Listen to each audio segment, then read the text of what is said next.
I've planned 3 scenarios: blunt, sneaky, and chaos. Something's telling me chaos. Oh my gosh. I gotta show y'all something actually. I need to find a day where it's like the 15th or something. Is this it?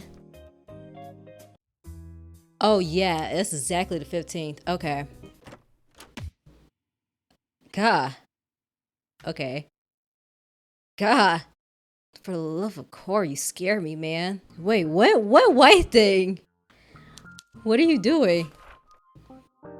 You're the one who scared me. What are you doing? Who or what is this? Did you just call me a what, Palmier Baker? 5 demerits. Oh, wait, this is a teacher? Sorry, what are you two doing again? Stalking prey. Prey? Mice. You know, like I told you before, for blood. Kinda yucky, I know, but what else can you do? It's disregarding, isn't it? 2 vampires having to rely on vermin. It's degrading, isn't it? 2 vampires having to rely on vermin. But alas, the academy isn't so accommodating, more so with blood prices rising higher still. Speaking of vermin, however, why are you here? This is a restricted area, and I don't recall hosting any late combat lessons today. So why are you skulking about? I want to help? Help? Yeah, Thane, I know you're struggling with this whole blood thing, so I want to share mine. What? Are you shitting me? Are you saying you're letting him feast on your blood, Palmier? That's awfully charitable of you. And what exactly do you wish for in return? Show me to my room, no questions asked.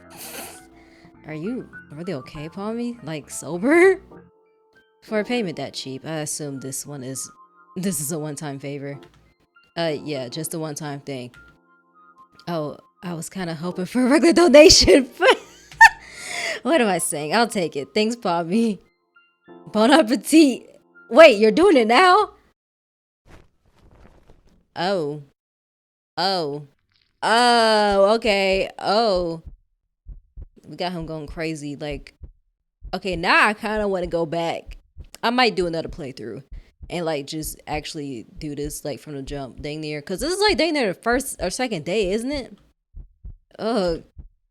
You can feel the blood being drained from your veins, shriveling them up with a dull ache. It hurts. Oh wait, Thane, cool it already.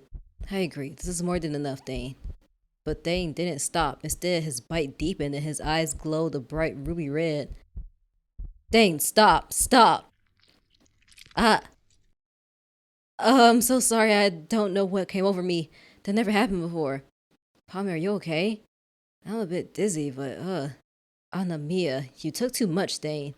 Shit, I'll carry you to your room, okay? Hold on. Gently, Thane. I know. Thane carried you in his arms back to your bed. Even in slumber, you could feel drops of your own blood dribbling down his chin. I saw you. Oh, why am I doing this? I feel like am I going to die? I saw you, you know, with Miss Vilkova. You two love each other. I have no idea what you're talking about. Do you? No. Oh, come on now. You can talk shit about everyone else's love lives, but you won't be honest about your own? Surprise, surprise, Palmier.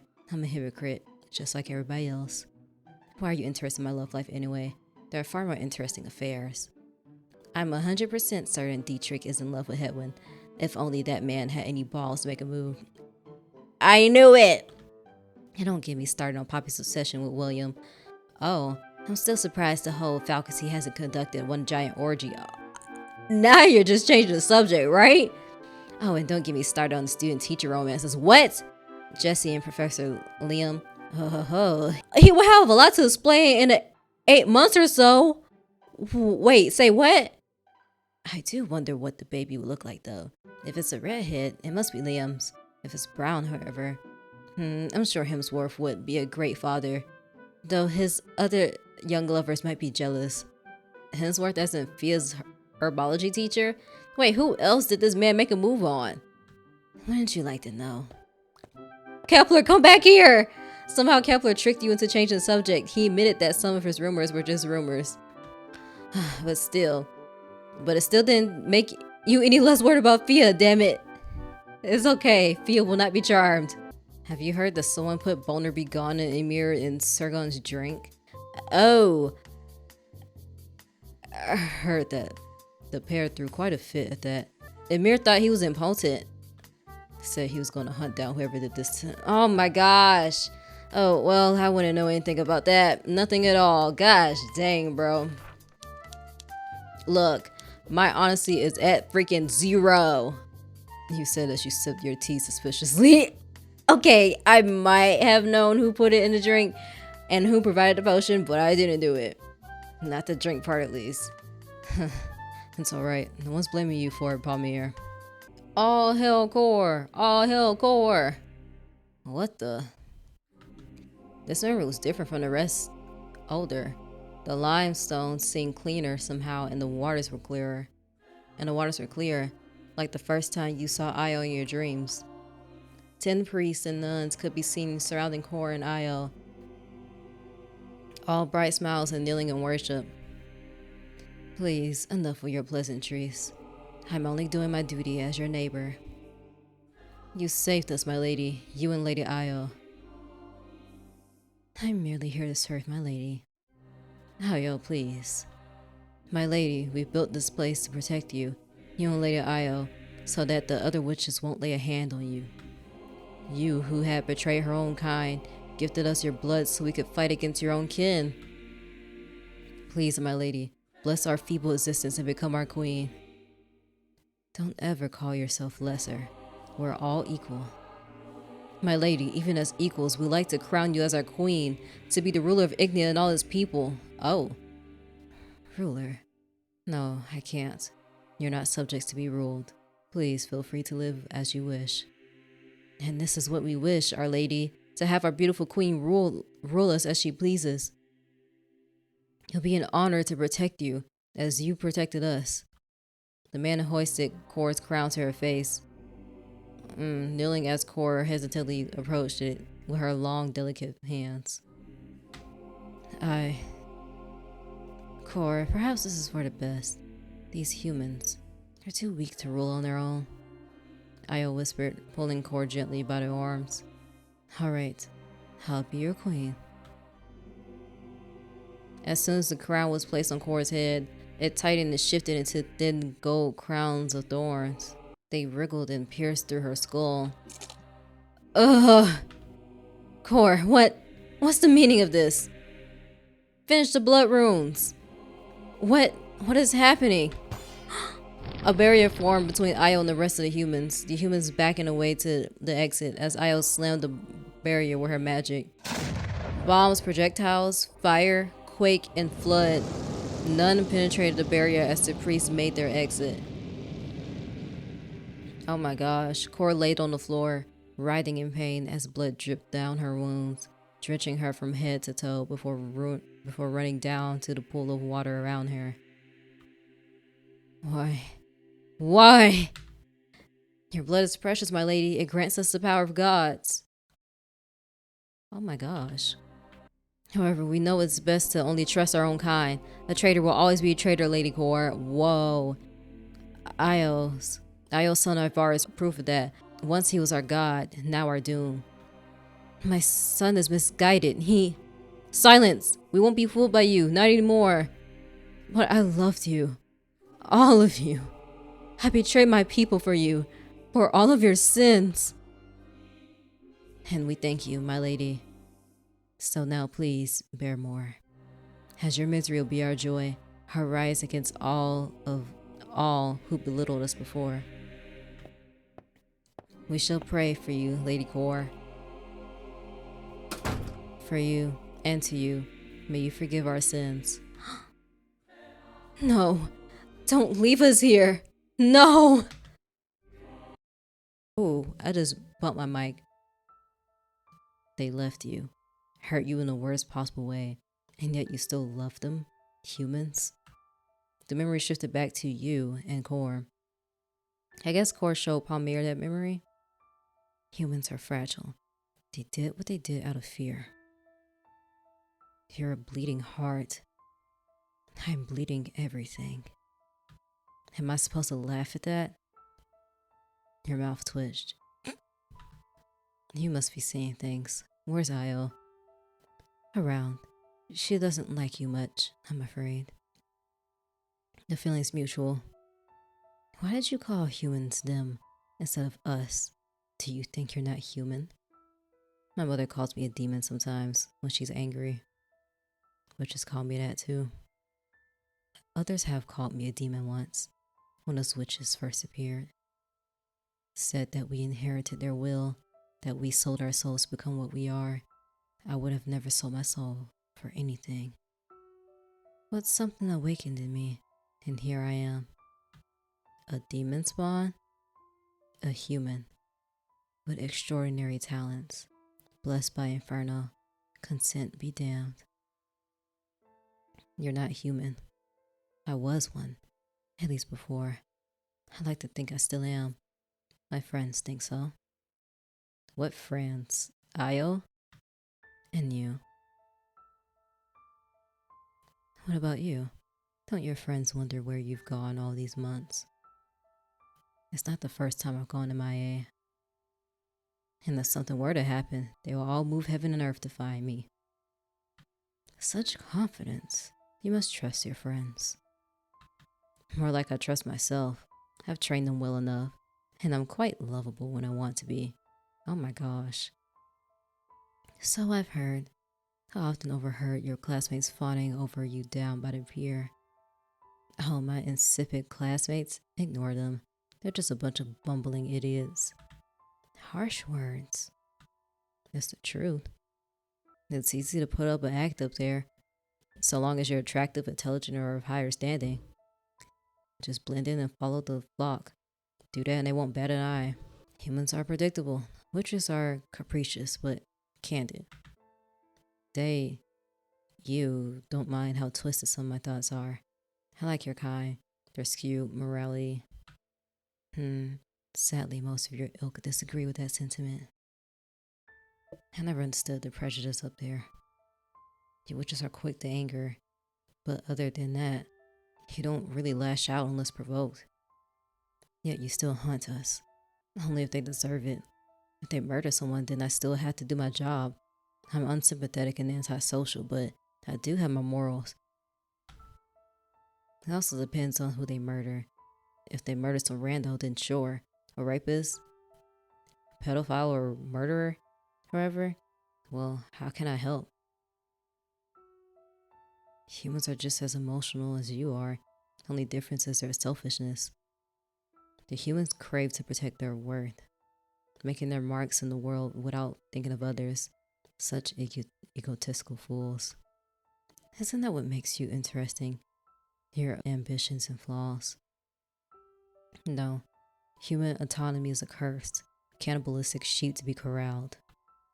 And you believe yourself to be a fitting shepherd? No, I never said it has to be under my regime. If the vamps can rule the world under one law, then so be it, so long as there's peace. You're such a pessimistic child, you know that? I know. Don't worry. I don't show this side of me to most people. Only my sister. And now you. Pray tell why, little one. Because, despite your bleeding heart, I do feel the sincerity of it all. I feel loved. I don't think I can manipulate you. You don't deserve that, not after everything you've been through. Empathy. I don't like it. Tears started to form in Palmier's eyes.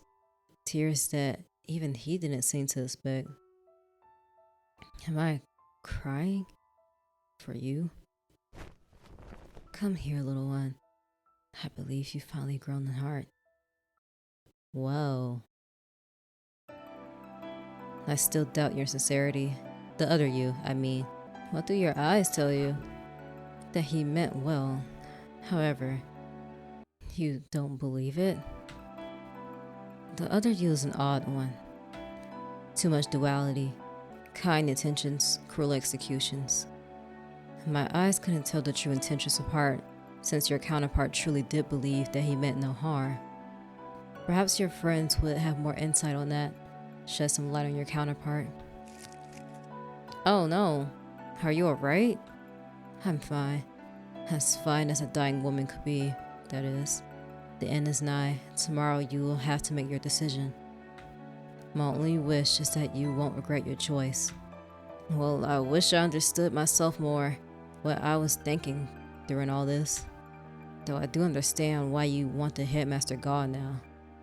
I know this happened way before his time, but he still didn't do anything to fix it. What they did to Kor, that was vile.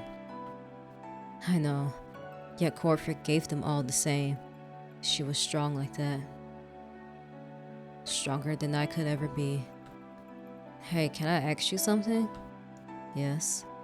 What exactly is the relationship between you and Kor? A sister, perhaps? An aromantic companion? Who knows?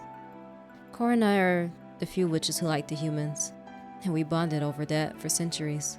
We did drift apart for a moment when Ivar came into my life.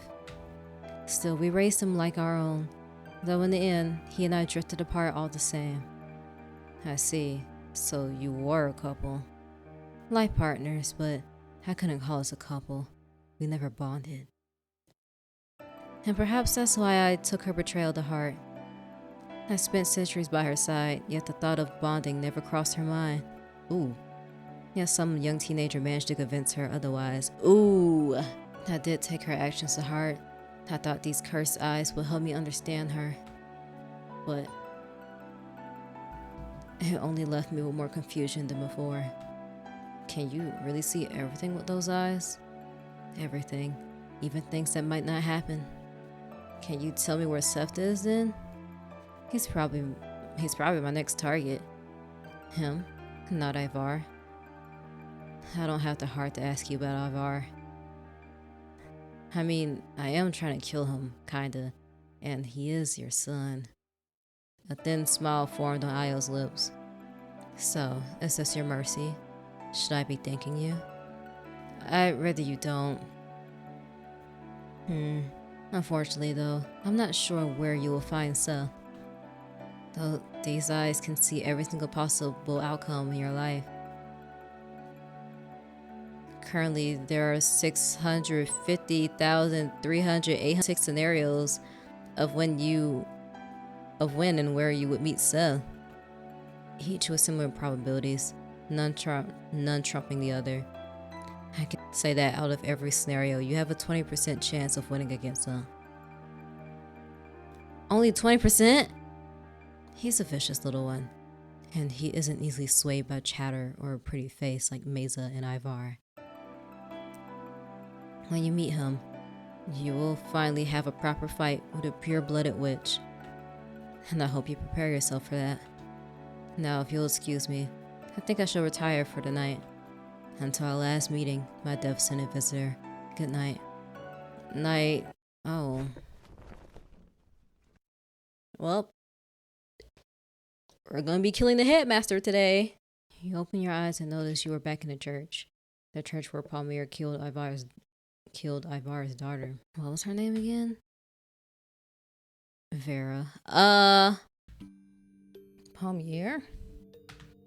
Not exactly. The eyes, they were different somehow. One was your signature gray eye. The other a muddy brown, almost like a snake. A snake. No, you're not comparing me to a peep, are you? What? You can't compare a creation against its maker. That simply isn't fair. Okay. His maker? Who are you? Are you a witch? I prefer to be called a god. But for simplicity's sake, you can call me Seth the Witch of Change. Oh! And what money-fine changes you have brought, pet? Oh, okay. Seth circled around you as he started to change forms. From Quill to Arshim to Thane, then Fia, your Fia. change back right now. Why? Am I making you uncomfortable, little pet? Oh, out of thin air, an ice dagger formed in Fia's hands. It was aimed straight at her throat. Whoa! No, don't! I asked you a question. Am I making you uncomfortable, pet? Yes. Good. Fia smiled, the tender smile you used to see every day. Oh! But soon that smile turned into a grimace as she plunged the ice dagger into her chest and lay lifeless on the floor. No, Fia! Oh my gosh. Your knees gave way as you dropped to the floor. Why would he do that? This man is a monster! You knew this was a dream, but you cried anyway, clinging to her lifeless body as her corpse grew cold. Why? Why are you showing me this?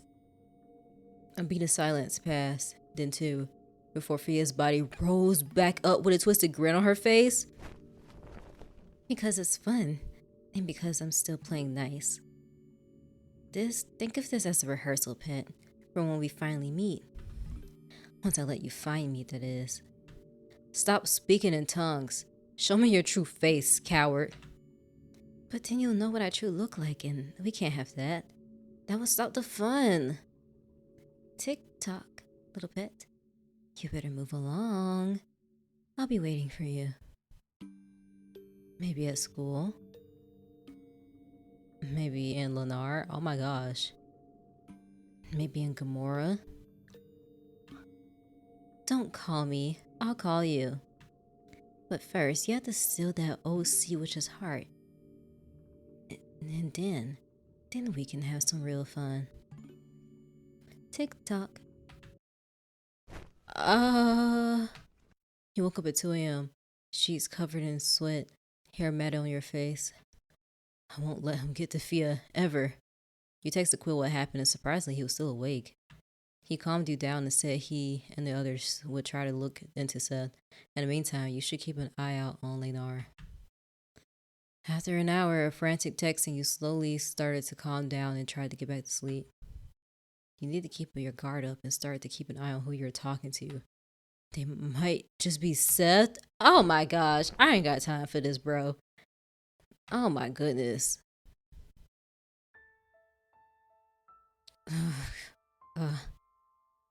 Please, Lady Kor, just take my offer. You don't have to keep living like this. No, I'm still... You don't know what you're asking for, little one. Neither did you, by the looks of it. Was this what you envisioned when you tried to save humanity? Being a god always had its price. Though I admit, this was not the price I envisioned. You think too kindly of men. You're beginning to sound like Ivar. He also warned me not to tread this path. However, I disregarded him, thinking he was biased due to his past. Ivar? The Witch of Beauty. You mean Ivar the Misandrous. Such an ill-fitting name. Did you know he was formerly known as the Witch of Abundance? I much prefer that name. Yeah, well, his current name seems to suit him fine. Only to those in ignorance. It's not that he hates men, he's just cautious, and for good reason. He wiped out 2 countries in the Dead Zone War and turned men into walking flower bouquets. What kind of reasonable excuse is that? A painful and emotional one. Please don't blame Ivar so. Back when he was a child, he used to rid of famine with a snap of his fingers, growing all kinds of fruits and vegetables for people in need. And the people were grateful, erecting temples and honorific statues to worship him. Things were fine, but sadly, Ivar was beautiful. Isn't beauty a good thing? Not when it drives people mad. Not when it causes people to taint him. Taint him? The men were bewitched by his beauty. They did things I'd rather not say. When Io and I found him, it was too late. After his begging fell on deaf ears, he finally had enough and made his first bouquet. As he grew, his disdain for men slowly healed. even especially after his son was born. But then that bliss was short-lived, as he too was ensnared by Ivar's beauty after becoming of age. It is then that Ivar discovered his curse. Men would always find him irresistible, even his own flesh and blood. Slowly but surely, they would be obsessed with him, driven mad with lust. They simply can't help it. It's his allure. Even after using the strongest disillusionment spells and traveling far, far away, they still find him. And Ivar has to experience the horror of fighting off his sons all over again. Oh my gosh. It was then he knew he had a choice to make: kill off his sons or make them into his immortal slaves. He chose the latter. Why? Because that's how he loves. He can't bear to kill his kin, but he can't stay with them either. And having a headless doll is his compromise? As I said, Ivar is a difficult man. It would have been easier if he chose not to have any children at all. But Ivar loves love. He wants a family of his own, a wife to hold, a daughter to send down the altar, a son to nurture into a man, even if they have no choice in the matter. Whatever he does, there's always a reason. Even the Dead Zone War, Lyall heard it was more of your humans doing than his. After they taunted him with his daughter's severed head, Ivar simply wanted the war to stop. He might be excessive, deciding to kill any non-witch in the area, but you can't say he didn't get the job done. Well then, what about you? Me. You taught humans magic so they could defend themselves against witches, a noble cause, sure. But now those humans trapped you here only to be drained for ink like a dairy cow. If you can excuse Ivar's past murder spree, shouldn't you let yourself do the same? They betrayed your trust. It's only fair you return the favor. I'm not like Ivar. I see the good in all. I acknowledge the ability to change. I don't hold grudges as he does. You're not a god, Kor. You're only depicted as one. You're no savior either. You're just a glorified sacrifice. Stop saving others and save yourself for a change. Be happy. And since when are you so interested in my happiness, little one? Aren't you only interested in my power? I am, but it's not just that anymore. Talking to you here, listening to your stories. I don't believe in karma or that good things will happen to good people, but surely you deserve better. I can help you break free. There's a bonding ritual under the blood moon that can... Better? You honestly think bonding myself to you is better? To be rid of my flesh and be your shadow until the end of time? Well, at least you wouldn't be trapped in this damp prison for all of eternity. Come on, come with me, Kor. Let us bond. I won't even use your power at this point. Just let me help you, please. I'll think about it. That's crazy. And then days later, Kor bonded, right here, under the gaze of the red blood moon. Lyall stared at the skylight near the altar. Her eyes appeared dimmer than usual. And then they left me here, all alone. Lyall. Was it his selfishness that swayed Kor? That and his silver tongue? Or perhaps his youth? Why did she leave me? Tears fell from her eyes, tears that resembled stardust, dripping into her pitch black cracks. Lyall, you knew this. Palmier's diary made it clear that they bonded. Still, reading it and actually seeing it to be true were two different things. Kor leaving this place and damning Igneo with an ink shortage, Lyall being left alone, Palmier in a coma. One choice led to so much despair.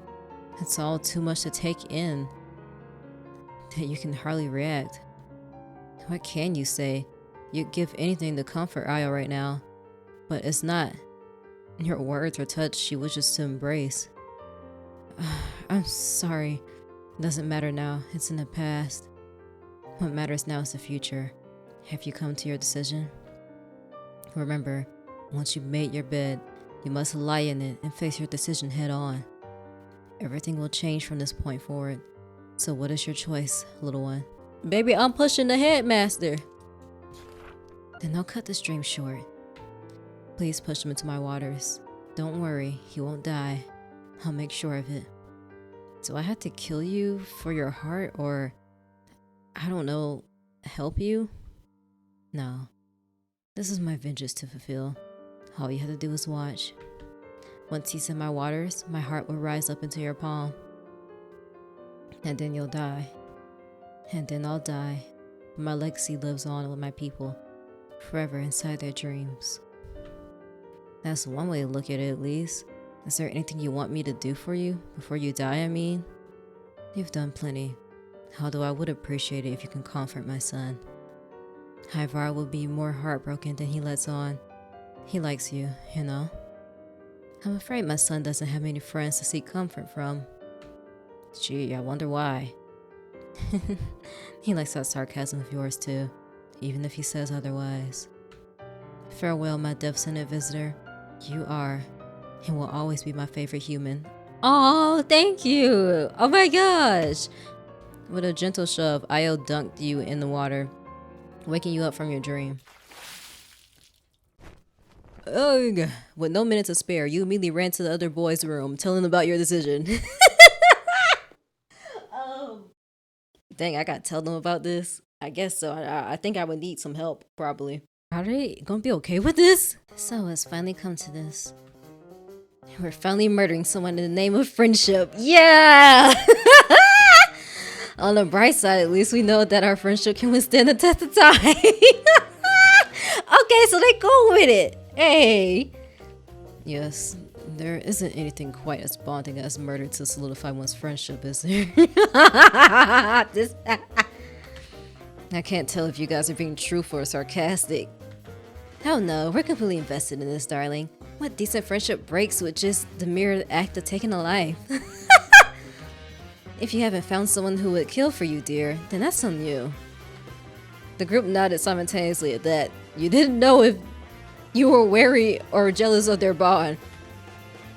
The best of friends are the ones who would burn the world for you, not try to reason with you. Oh, okay. Agree to disagree, right? Also, can you guys stop saying the word murder? We're not actually killing a man, just shoving him into a watery grave. Force him to live out his entire mortal life in the endless nightmare? No. Think of it as we're giving this man his much-deserved early retirement for all the services he has done.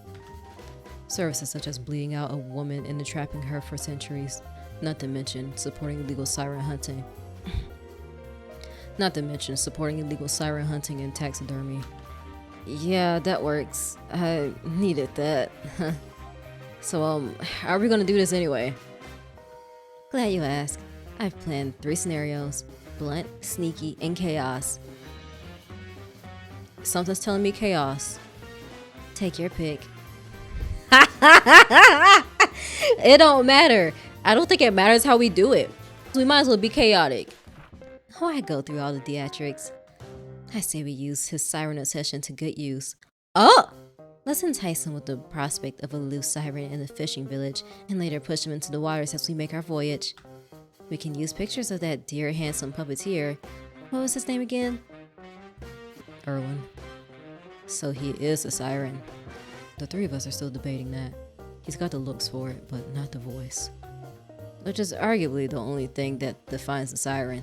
If he ain't got the voice, he ain't legit, bro. Simple as that. I still think he's too pretty to be human. I refuse to admit a normal man can be that captivating. We're getting off topic. Stop thinking about handsome men when we're planning a murder over here. Oh, I thought it wasn't murder. Whatever we do, I just hope he doesn't get hurt. I know he technically deserves it for not doing anything about Kor and letting her suffer, but... Huh? Who just slapped me? Palmier and Baker. When someone shouted your full name at top of their lungs in a clear, blinding rage, it can only mean one thing: death. You saw two boys exiting the gates and running towards you. Whoa. No! My consequences of my actions! No! No! Emir? Sergen? Oh, damn it. What effed up love triangle are they in now? Palmier, why can't you just stay out of everyone's business, huh? Boner be gone? Seriously? Right, the class, man, I really wanted to go back and undo that, but I was like, I already went back one time, man. It's enough. Hey, don't blame the messenger. I just tried to make a quick buck. Yeah, by ruining my dick. What did you do? I might have helped their ex get some boner be gone and drugged them. Stop ignoring us. Well, Sergen blasted a tornado at you. A large green gust of wind blowing you and the others to the edge of the bridge. Ah! You clung desperately to the railings, feeling the wind lifting you up and peeling your grasp from them. Babe, I think you might have gone a bit overboard. Oh crap, I didn't intend to make it that big. You can't be serious. Oh, as you and your friend struggled to hold on, you saw Sergen and Emir getting swept up by the wind and flung to the water below. Yet the tornado only got worse in Sergen's absence, lifting some of the lighter poles and even the entire section of the bridge. Someone do something! How? If we let go to use our runes, we'll be swallowed in and die. Hold on, kids. Oh, this is the time! Thank you, Emir and Sergen. You saw the headmaster limping to the bridge with his cane. He snapped his fingers and the tornado swirled into a ball, slowly getting smaller and smaller before fully getting swallowed into his hands, disappearing into thin air. Is everyone okay? Oh, this is kind of sad. The headmaster limped your way, but a part of the bridge crumbled beneath his feet as he walked towards you. Oh my gosh, wait, this is sad. I kind of hate that. Oh no! Oh my gosh! Shit, grab my hand. What? Why are you trying to grab his hand? You extended a hand towards him, but you missed him by a hair. He fell through the cracks and splashed right into the water. Well, it's over. And now it's over for you. A bright green glow could be seen as soon as he touched the water. Just as the bubbles dissipated, a green emerald rose up to the water's surface. We didn't even have to push him in. Thank you, angry boyfriends. It glowed brighter and brighter before making itself home in the palm of your right hand. And then, oh my gosh, wait, no, that actually worked out perfectly. I know I'm going to Inferno for this, but damn, that was convenient. Right. Perhaps this is karma for all the sirens he took. That was kind of sad, though. I'm like, damn, he was just trying to help his students.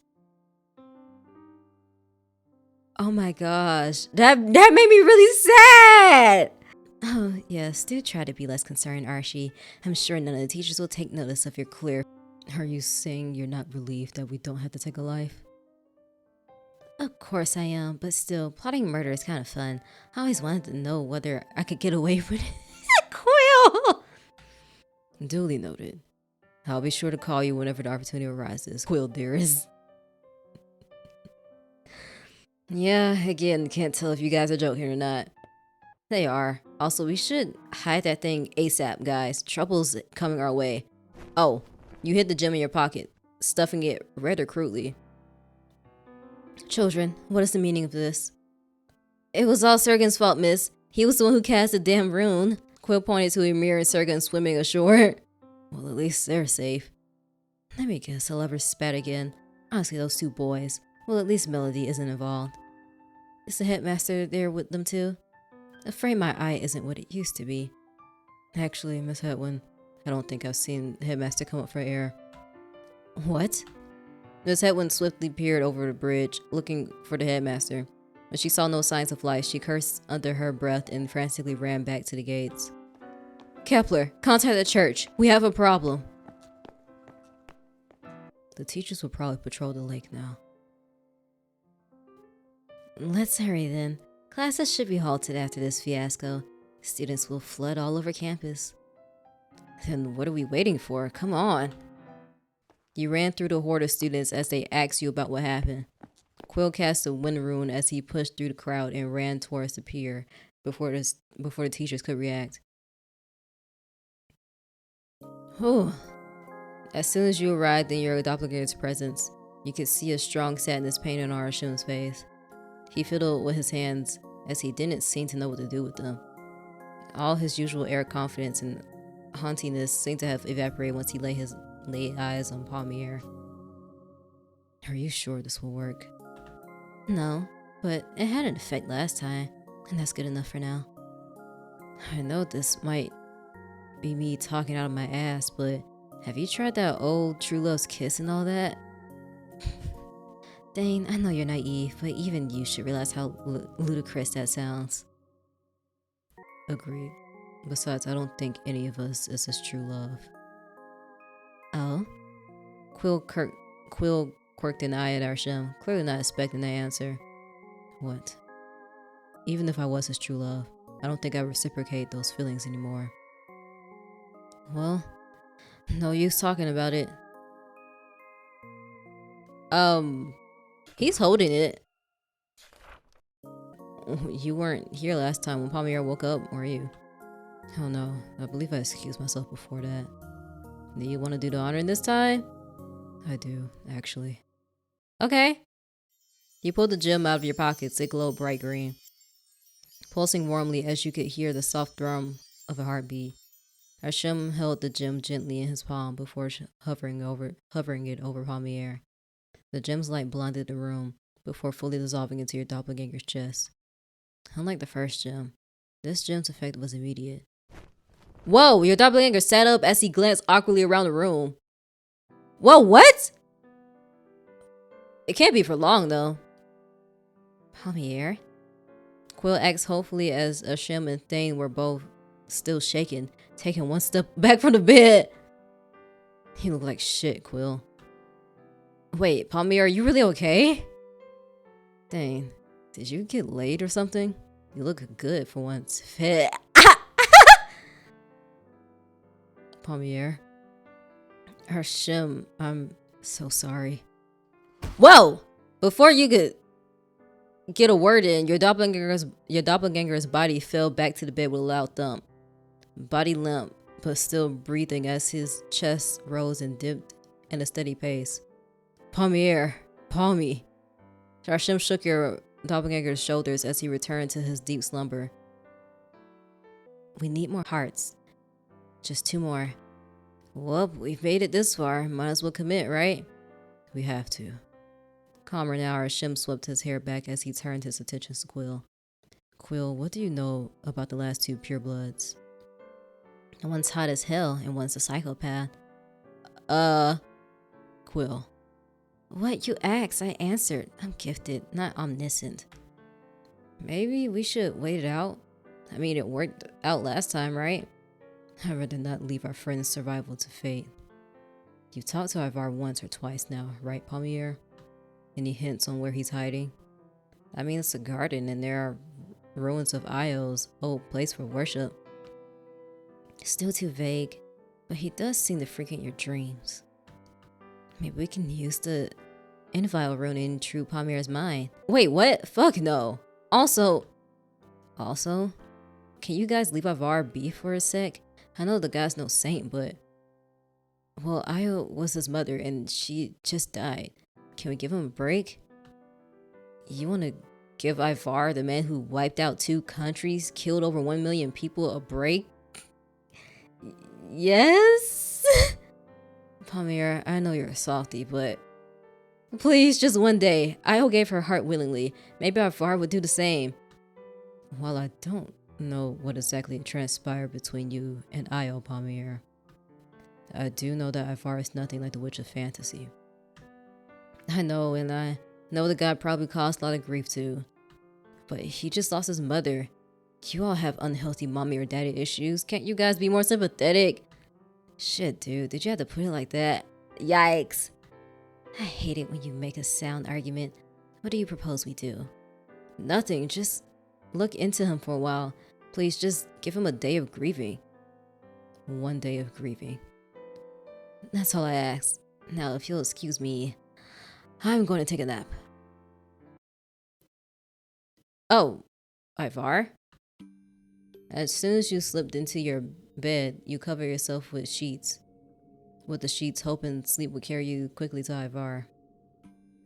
He was an asshole, but he still just lost his mother, and technically it was by your hand. You couldn't help feeling a bit guilty at that.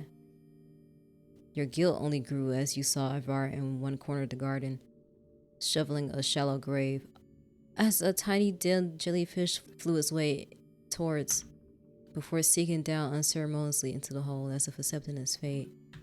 A single tear ran down Ivar's cheek, and all you could think of is, fuck. Came to see your handiwork. Are you proud? One of you has slain my daughter, and you my mother. What horrible sins you vile things have committed.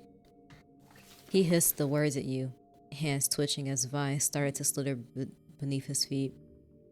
Seeing all that, you... Running is crazy.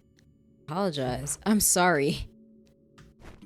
Without hesitation, you bowed your head in anguish. You couldn't imagine what it would feel like to lose a daughter or a mother.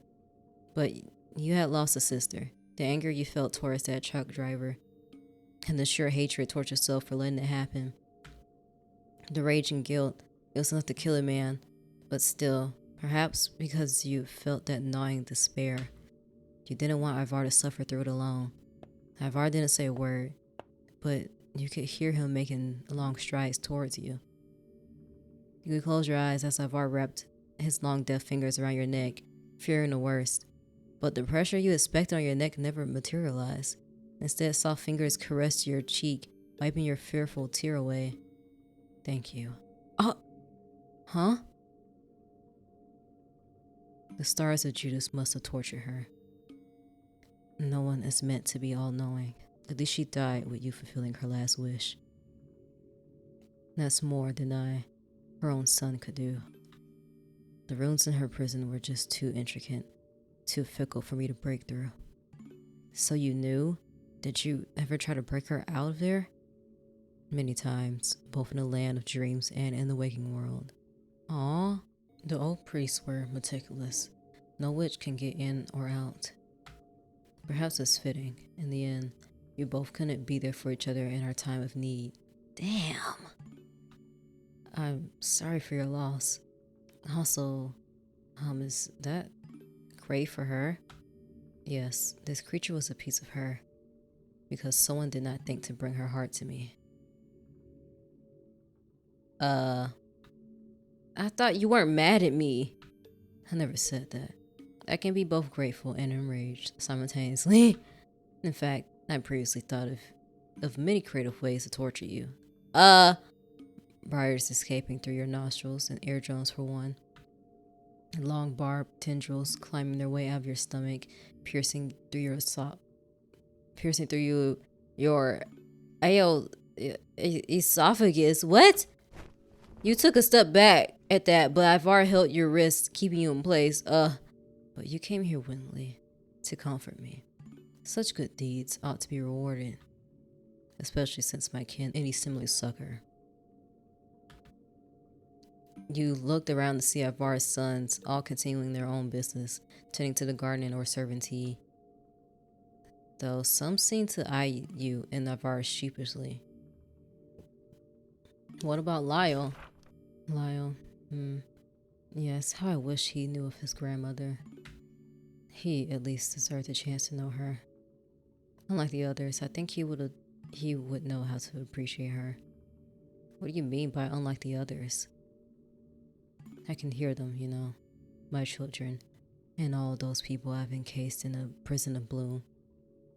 Some of their thoughts, well, why don't you hear it for yourself? What? Dad, I want to hold you? I need to defile you? Oh my gosh, that's scary. Oh my gosh. Do you ever turn that off? I hope you're not listening to that all day. A flower bloomed on Ivar's hand. He tucked it behind your ear, and then you could hear it. Oh my gosh. Vile, shameful thoughts from all the humanoid flower beings around you. I want to touch him? Oh my gosh. Defile him? Ew, Father, let me comfort you. Let me hold. That's so sad, man. Why'd you even have children at this point? God, I'm sorry. Like, oh my gosh. I mean, I guess he didn't know that they would be like this, but like, you kept having kids? That's crazy. You could hear it, the depraved whispers of Ivar's sons wanting to defile their own father. What is this? You winced as you felt bile rising up in your throat. A wave of disgust overwhelmed you as you felt their unhealthy obsession choking the air out around you. Disgusting, isn't it? Oh! You're just sitting there crying with your titties out. My gosh. This is what I hear all day. You can't turn that off? My own sons wanting to touch me, getting their C's on my orifices. I think you should just kill them. I honestly, I think you should just kill them. I don't understand why you just turn them into flowers. They should be dead. It would be a mercy kill at this point. There were no tears for their grandmother. No sympathy or sadness. Just obscene lust. I should kill them. Maim them until there's nothing left for such depravity. But how could I? I couldn't even do it the first time.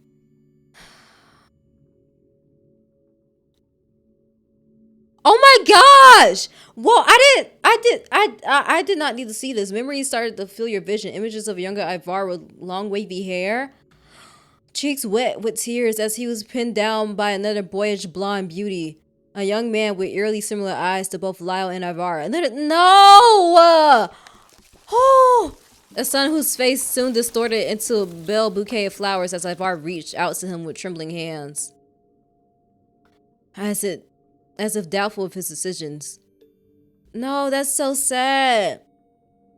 Even when he was clearly within grounds to defend himself. Legs bent almost to his ears, and an unwanted hand exploring his bare chest. If I couldn't kill them when they pinned me to the bed trying to have their way with me, what makes you think I can kill them now when they're basically powerless?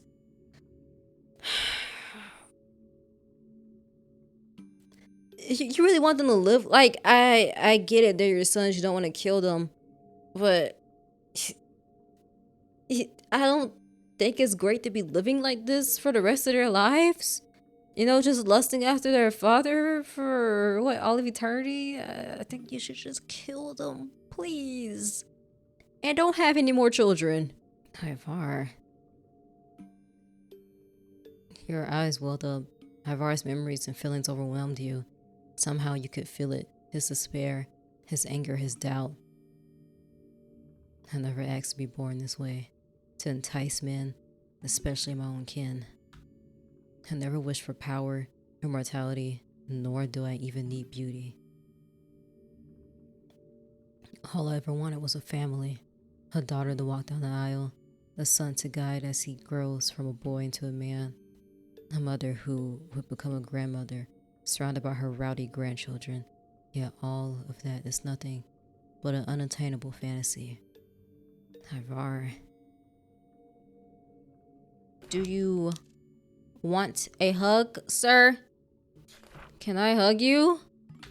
I mean, would you be comfortable with that? Come. Okay. Aw. You're the first man I gave consent to touch me like this. I'm honored. So am I. This feels good. Sturdy. You remind me of my first son. Okay, kind of weird, but alright. Maybe that's why I'm so lenient on you. Because of your looks and your oddly kind heart. Thank you. No homo. Be quiet. And now the moment's gone. You awful, tactless child. About 2 minutes passed before Ivar let you go. Aw. He took the flower tucked into your ear, and it crumbled to dust in his grasp. Wait, is this why you were so cruel to your boys? So they won't, Ivar nodded at your realization. His confirmation made your stomach turn. I try to contain them to the best of my abilities. I never have the heart to abort my children. Neither sons nor daughters. Then why are you having them? I'm so confused. Like, you don't have to have children. Like, I'm sure y'all got birth control here. I do what must be done to detour my sons from me. However, only Lyall seems to have retained that fear to adulthood. Oh. Ilf wavered as well, but he too faltered, though his love to Lyall remains pure and true. Lyall, however, is my beacon of hope, my golden child, if you will. The mere mention of my name brings fear and disgust, shaking his very core. Most fathers would be insulted, yet it gives me nothing but utter joy. I'm sure it does. Does that mean your curse is fading? That, or I'm getting old. My magic weakening. I'm content with both. And Lyall, he doesn't know about any of this? No, I made sure of it. I blocked some of his powers. He could hear the thoughts of some of my creations, but not all. Oh, I still grant him the ability to hear his brothers and some lesser ones. But he will never hear his brother's debauchery, the sickness oozing from their baser instincts. No. Let him delude himself of kind brothers and a tyrannical father. It's better than possessive lovers trying to get rid of their competitors. You never actually... I turned them into flowers before any of them could defile themselves like that.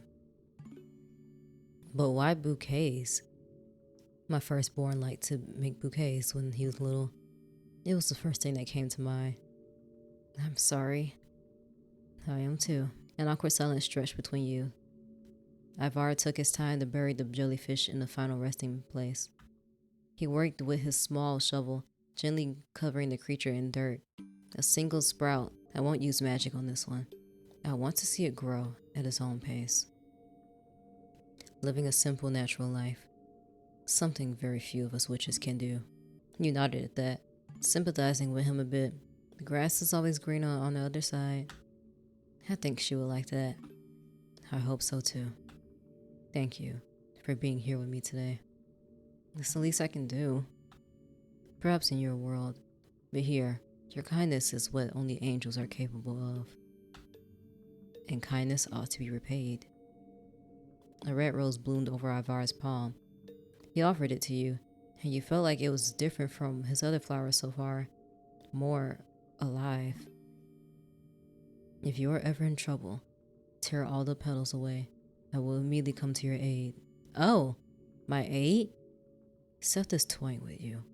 I can practically smell him on you. He's close. Yeah, so you're gonna help me out. Thank you. And I doubt your group of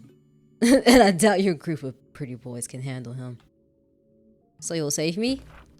I'll aid you. Whether that will be enough to save you from Seth or not, I'm not sure. Oh. Aren't you an all-powerful witch? I am, but so is he. Our last fight ended in a draw, leaving permanent damages on both of us. Who knows what will happen the next time we meet. You're really wary of the Seth guy, huh?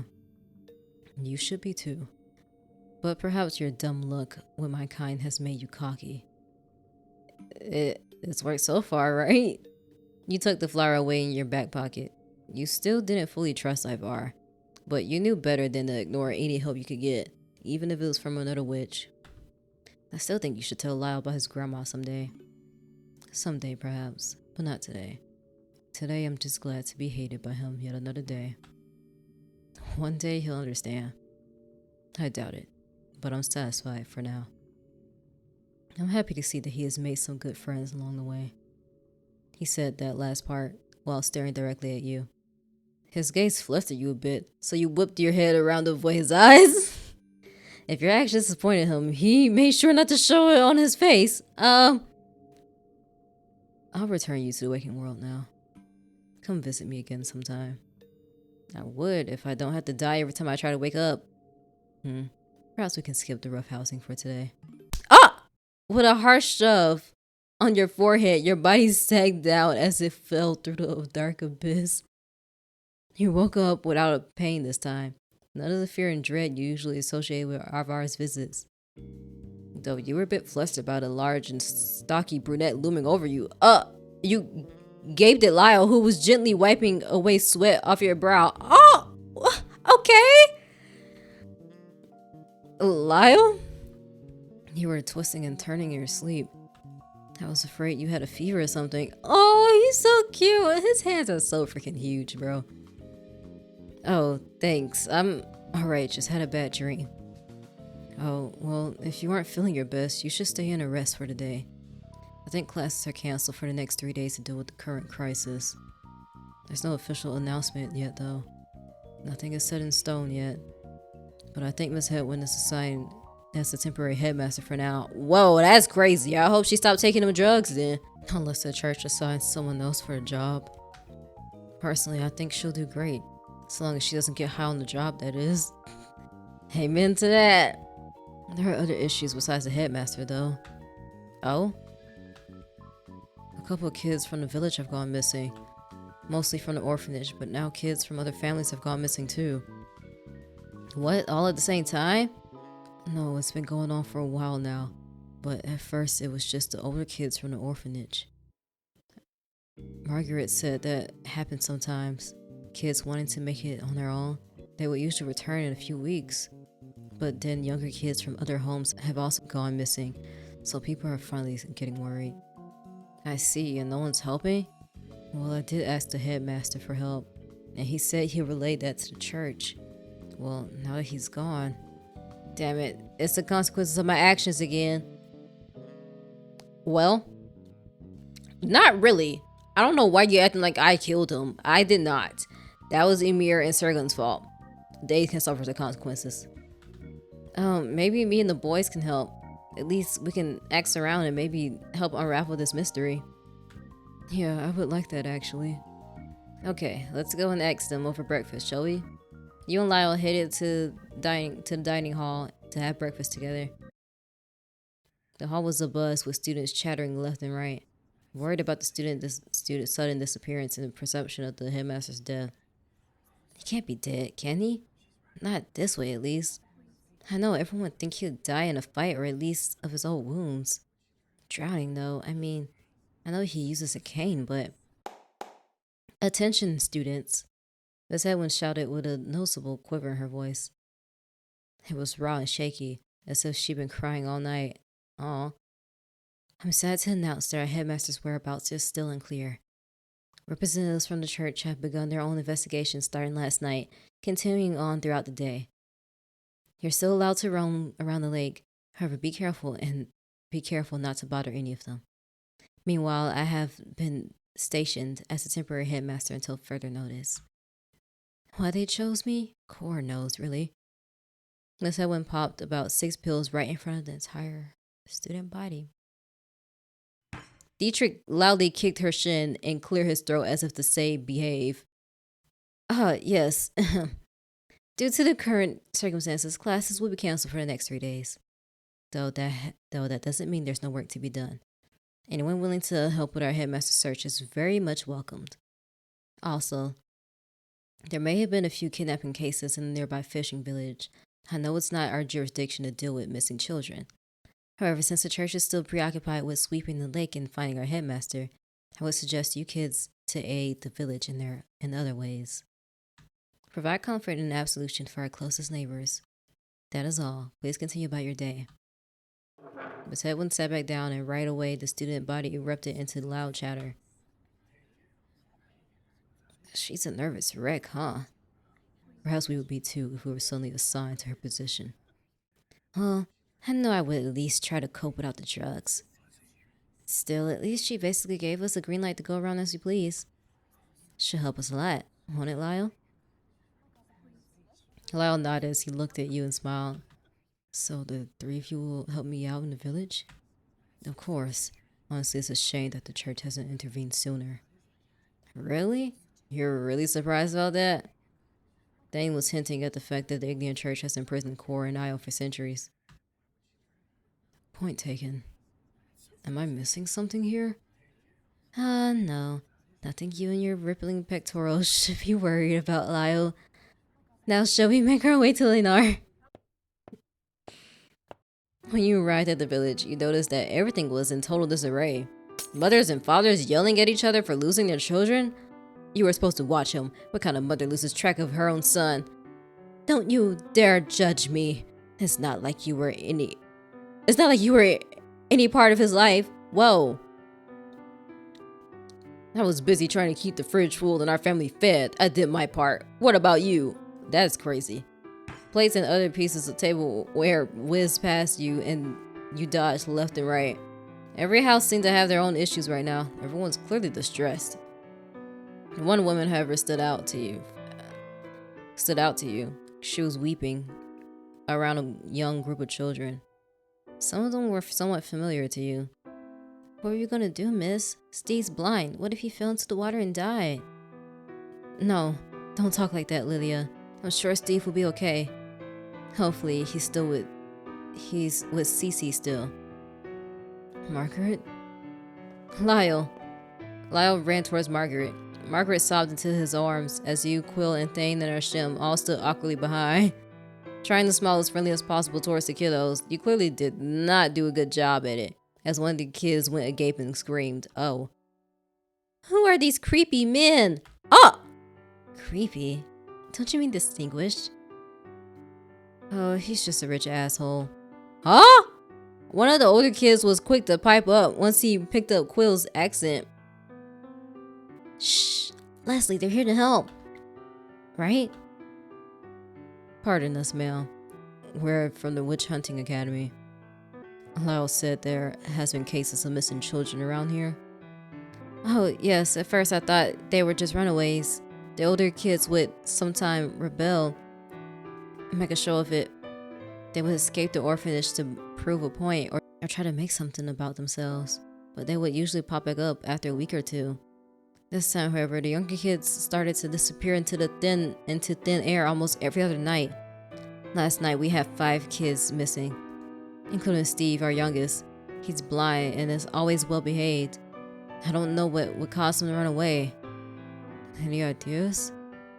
Well, Irwin's been getting the thick of it. We've been welcoming enough, but the people are getting wary of him since he's an outsider and hangs out with the kids a lot. Kids. A good chunk of them now have gone missing. But it's not like anyone can make him talk. Leave it to us, ma'am. I'm sure it's nothing a quick furlough room won't solve. Wait, you can bewitch him to talk? Not exactly. It's more like we're going to make him write everything down and explain what he knows. So you guys think he's a suspect? We hardly know the man to deduce anything, but he is a lead, ma'am. We're not pointing any fingers just yet. Only looking for a point to start from. Where is the dude anyway? Perhaps he's on the hills by the old church? He goes there sometimes in search of herbs. Sounds about right. Come on, let's try to figure this out. What? As you all headed to the hills and found Irwin with Fia and Prim by his side, you immediately ran towards her worried. Whatever mess has she gotten herself into this time? Fia? Prim? Palmier, what are you doing here? Or are rendezvousing with mysterious older men a recurring episode in your daily life? I'm not like you who fucks anything that breathes, thank you very much. I volunteered to help out in the village. I was just being a good Ignian. Oh, dang, what the heck? I just skipped something. Also, I don't have to serve detention if I help out. That's neither here nor there. Okay. We're just here to help. Can't imagine what all these people are going through. Being poor on top of all this shit? Sheesh. I'm poor and I can't even function without stressing about money. Prim, you still have 100k in savings and stocks. Exactly.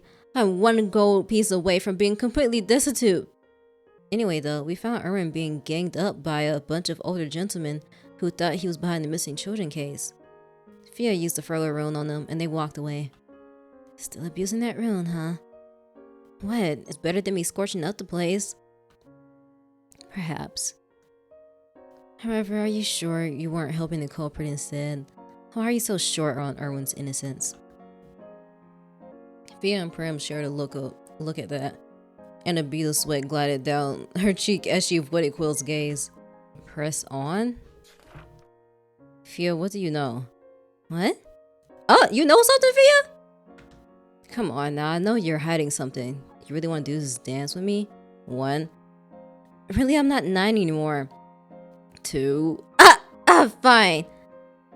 Both Fia and Prim turned their heads towards Irwin. He gave them a nod, signaling his understanding of what was coming. Sorry, Irwin. Irwin here is Prince Alex's soulmate. What?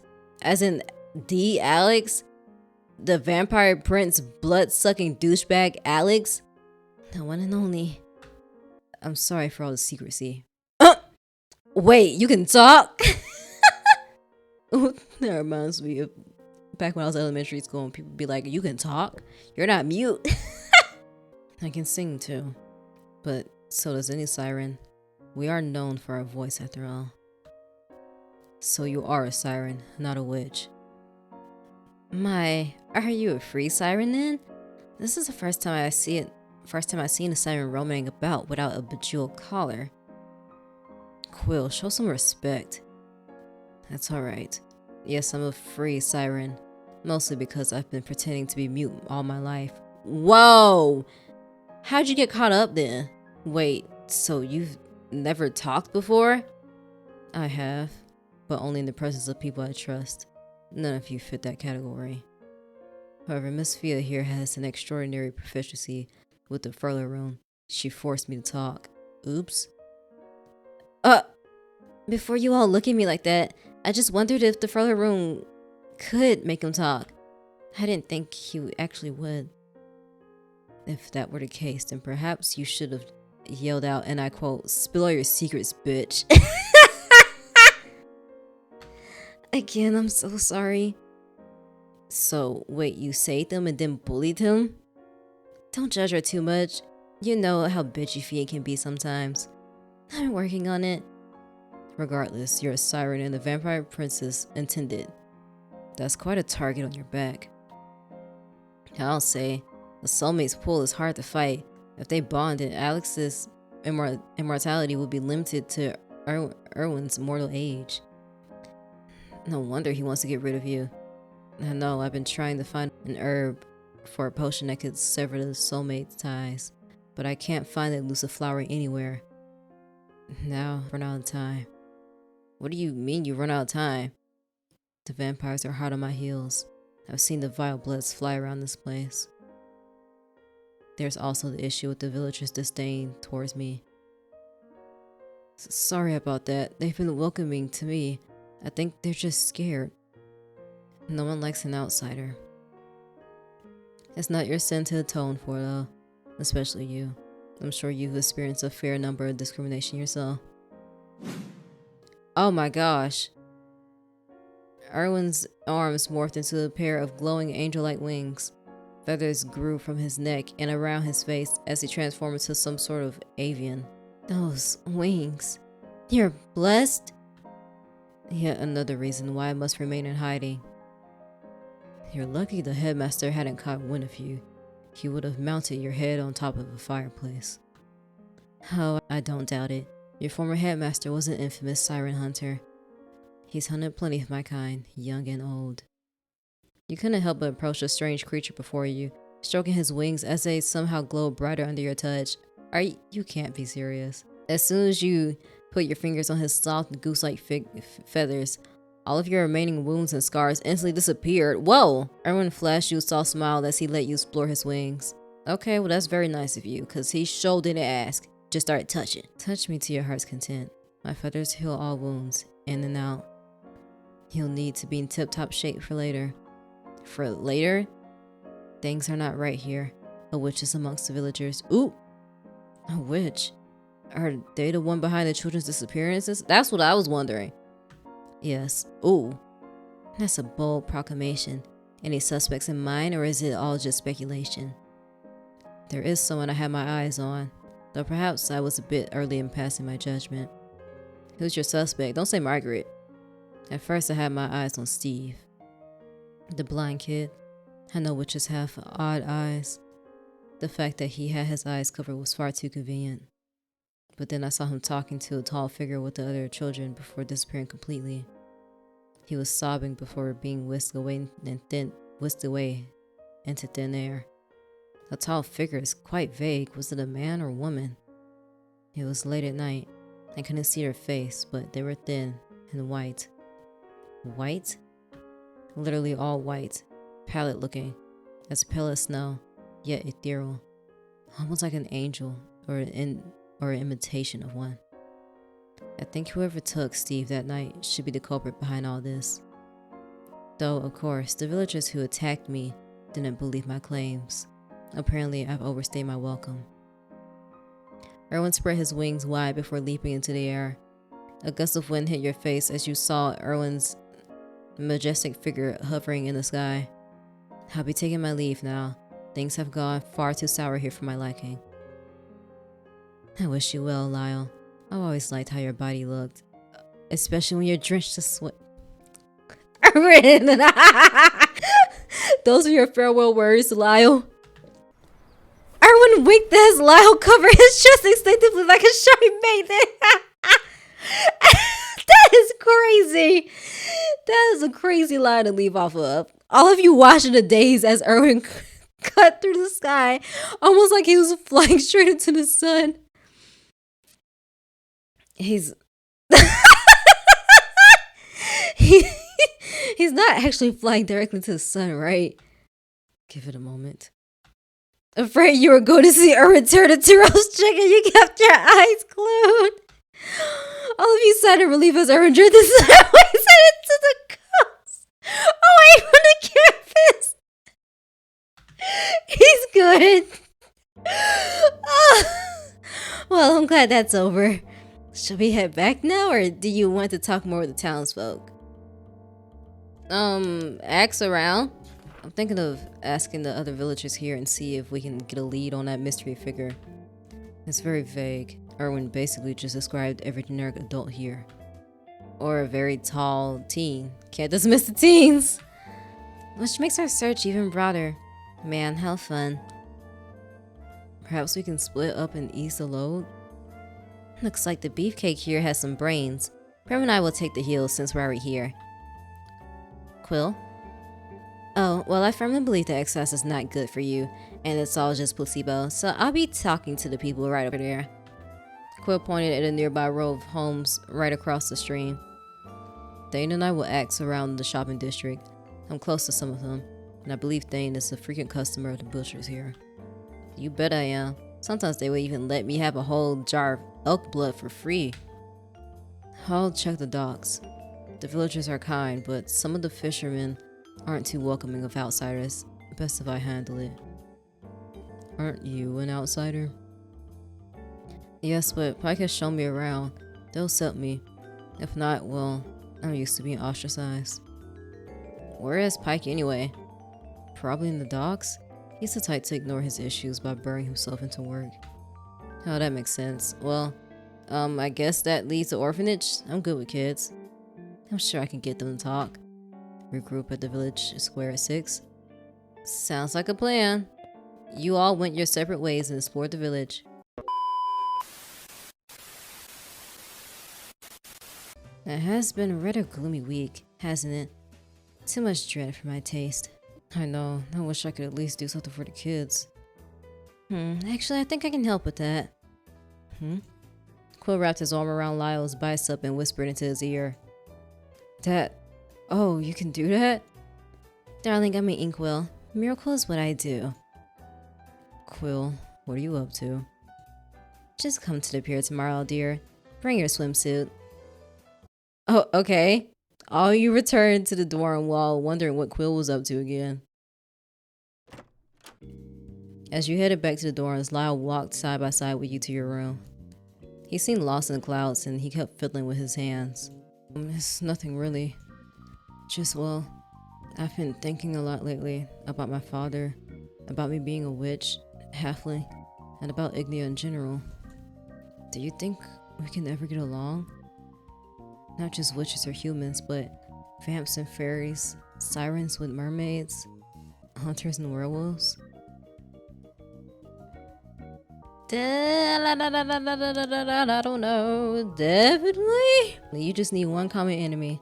Nothing unites the world like an evil villain trying to conquer it. I think you watched too many plays, Palmier. But I get what you mean. It might sound bad, but to be honest, I'm glad that there are still some pureblood witches around. The fear people have for them keeps the animosity between the lands in a standstill. I'm not sure how safe these lands will be once they're all wiped out. Not that I want the witches to win either, at least not the bad ones.